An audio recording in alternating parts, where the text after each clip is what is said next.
سيدي لو شده. حبيبي الله يساعدك ابو الكباتن. عندنا 500 وجبه المن القاعه بحي العدل من مطعم كباب سيد باسم. انت عليك تطلب وعلينا التنفيذ، ويبقى لحم الخروف معروف. هسه اشوفكم الشغل شلونه. يلا اقطع حبيبي. كباتن يلا يا حبيبي. وعلى عنادك تقول شو تسوي المحابس، على عنادك الا بس المحابس. خوش يعني.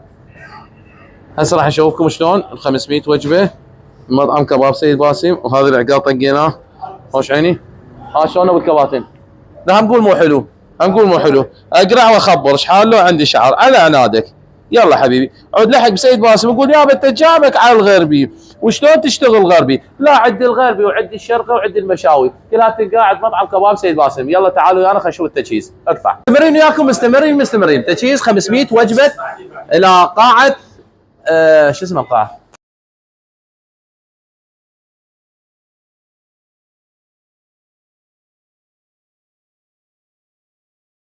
وياكم قاعة تيجان 500 وجبه. حفله اخونا احمد مطعم كباب سيد باسم طلب شيش كباب لحم، شيش كباب دجاج، 2 صاج والطرشي والفنجر. تعالوا فلح سريع سريع سريع سريع سريع سريع سريع. صلوات على محمد وال محمد. مستمرين وياكم يا حبيبي. لا تقول لي مناسف ولا تقول لي ام العراوي. شنو اللي تريد؟ الشرقي والغربي عند مطعم كباب سيد باسم. تعال حبيبي. راح تقول ايش تتضمن هاي الوجبه؟ تعال ابو فلح عيني. تعال يا حبيبي تتضمن الوجبه هاي.